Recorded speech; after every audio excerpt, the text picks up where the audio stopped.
Olá, queridos e queridas da turma 211, como é que vocês estão? Espero que estejam todos muito bem. Eu estou aqui em uma das primeiras das nossas aulas à distância e pretendo que em outros momentos eu possa fazer aulas como essa para vocês também. E juntos vamos tentar enfrentar esse período da melhor forma possível. E é por isso que eu preparei uma aula para tentar responder a essa pergunta que é tão importante hoje em dia e que raramente fazemos. O que é democracia? Tenho certeza de que você vai me responder a essa pergunta com noções que são basicamente noções do senso comum, né? Por exemplo, todo mundo sabe que democracia é ter direito ao voto, né? E de alguma forma, sim, isso está correto. A democracia é ter direito ao voto. No entanto, essa ideia de democracia com direito ao voto, ela entra muito em um tipo bem específico de democracia que nós vamos estudar hoje, que se chama democracia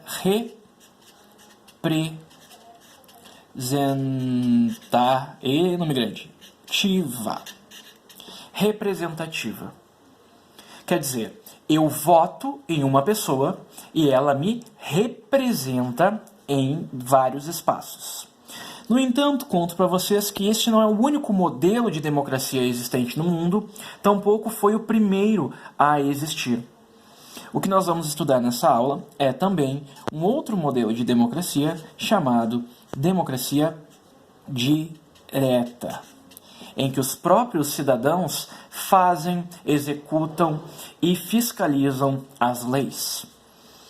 Também temos um outro modelo de democracia a ser estudado, que é a democracia deliberativa.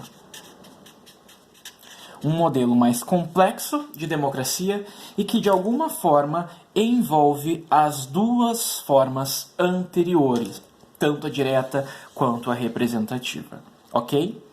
Para isso, vou pedir para vocês voltarem no tempo e juntos comigo acompanharem o primeiro momento em que a palavra democracia é apresentada ao mundo e como ela representa esse modelo de democracia direta.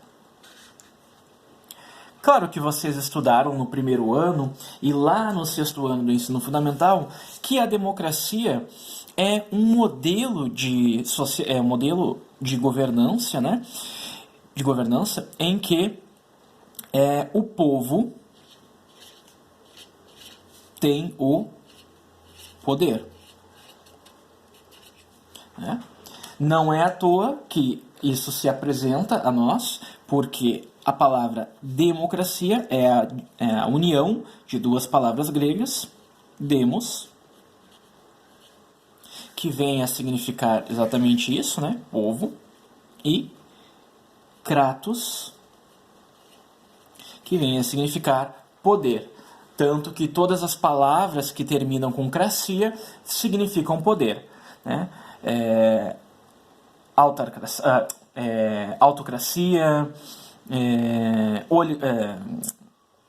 agora me fugiram as outras.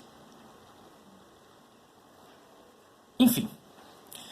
E todas as palavras que chegou a uma altura da pandemia que o prof já não aguenta mais nem lembrar as palavras direito. E demo, aí sim, né, temos a relação de povo, como demografia, etc e tal. Então, esse povo no poder vai surgir, claro, na Grécia,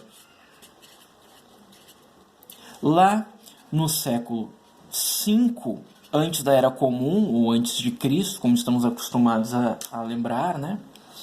E lá na Grécia, do século V a.C., a democracia direta consistia em elementos mais ou menos como esses. Todo cidadão poderia fazer parte do processo democrático, ok? Todo cidadão era responsável por organizar as leis, por propor mudanças, por pensar à sociedade. Isso é interessante de se pensar, porque a ideia de cidadania que surge no século V ela é posterior a uma noção de tirania em que o poder está centralizado na mão do tirano. Então ela é bastante revolucionária para aquele momento do século V da Grécia Antiga. Só que olhando agora, como nós a olhamos, não parece tão revolucionário assim. No sentido de que quem era esse cidadão e quem era essa pessoa que poderia promover essas mudanças na sociedade e nas leis. Eram, em sua totalidade, homens que tinham posses, que eram, portanto, livres, né? E que eram naturais de Atenas. Então, a gente não poderia falar aqui, nesse mundo ateniense, de estrangeiros sendo cidadãos. Essas são as características de o que garantia a uma pessoa o direito de cidadania. Como é que essa democracia direta no mundo antigo funcionava? Bom, muito simples. Os sujeitos se reuniam em praças públicas para discutir. É como se fosse hoje um grupo de taxistas que se reúnem para debater a política nacional. Só que naquela época, esses taxistas aqui, eles estavam dentro de um lugar chamado Ágora. E nesse lugar, o debate público acontecia e todos esses homens se reuniam para discutir os rumos daquela polis. Certo? A grande questão é que essa democracia é direta porque não há um mediador. São estes cidadãos aqui que promovem a legislação social vigente. Não existem deputados, senadores, prefeitos, governadores. Quem manda nessa sociedade aqui é o cidadão. Mesmo que saibamos hoje, né, que esse cidadão era um grupo era composto por um grupo muito restrito, certo? Isso na Atenas do século V a.C. No entanto, o processo democrático foi sendo alterado e nós vamos agora passar para um outro modelo de democracia que vai surgir na modernidade, que é a democracia direta. A democracia representativa, desculpe. Por que ela é um produto da modernidade? A democracia representativa surge naquele contexto, lá lembrando um pouco das aulas de história, naquele contexto da produção de intelectuais iluministas. Claro, estou falando aqui do século, principalmente do século XVIII, mas de algumas ideias que vieram até antes dos iluministas, que são chamadas de ideias liberais. Ou seja, ideias daqueles liberalistas, principalmente os liberalistas britânicos, que falavam que deveria existir uma forma de mediação entre o cidadão e o Estado. Dado o tamanho do Estado, dado o tamanho das fronteiras territoriais, que eram muito diferentes, esse Estado moderno é muito diferente da polis grega antiga, né? Então, dado esse tamanho muito maior, não haveria como existir uma democracia direta. E os liberais, então, propunham que houvesse uma democracia representativa. E por que ela vem a ser representativa? Porque é através do voto que eu construo toda uma cadeia e essa cadeia não é a mesma cadeia que nós estamos vendo os políticos hoje, uma cadeia política que vai se construir para representar o cidadão. Dessa forma, o que existe entre o cidadão e o Estado é o voto. O que existe entre o cidadão e o Estado é a representação, certo? Portanto, a democracia representativa é aquela em que o voto estabelece uma conexão entre o cidadão e o Estado.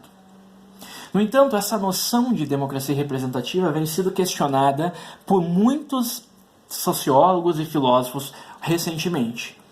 Basta que vejamos a grande onda de protestos que estamos vendo no mundo, pelo menos nos últimos 10 anos, que vem a questionar como essa representação aqui é falha para o mundo atual.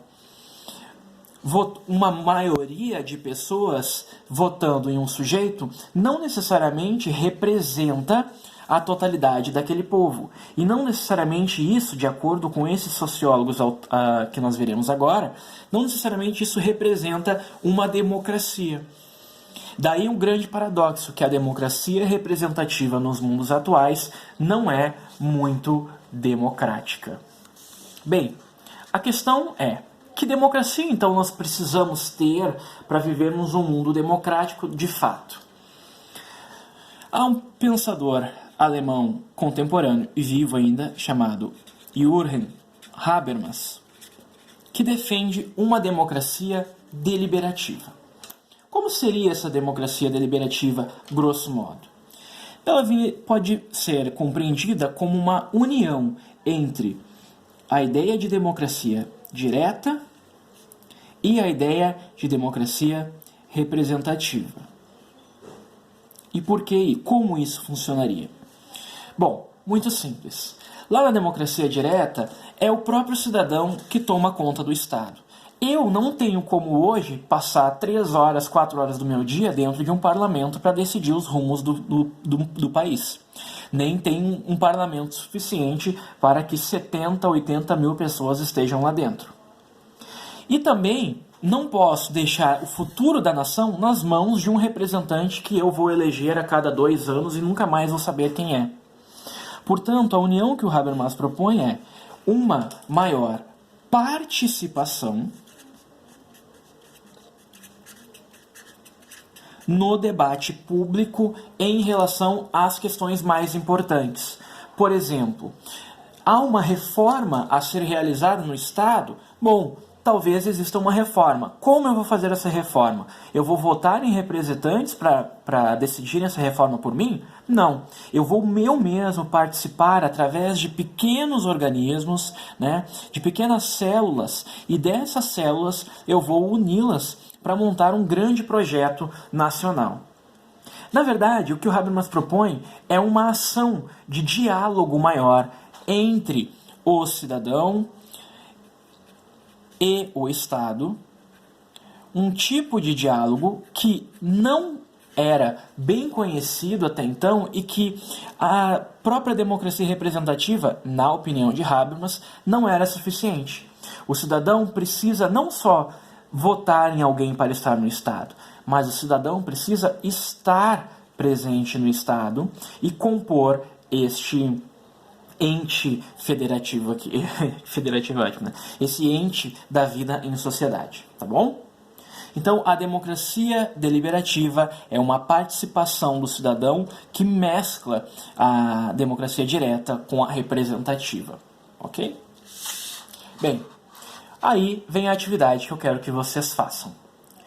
Escolher um dos modelos de democracia estudados e defender com argumentos sólidos porque este é o melhor modelo democrático para os dias atuais. Vocês podem fazer isso em forma de texto, podem fazer isso em forma de imagem, podem montar uma aula assim como essa e me mandar, como vocês quiserem. Eu peço apenas que deem preferência para aquilo que é mais fácil nesse momento para todo mundo. Postarem no Word e no Perseus, tá bom?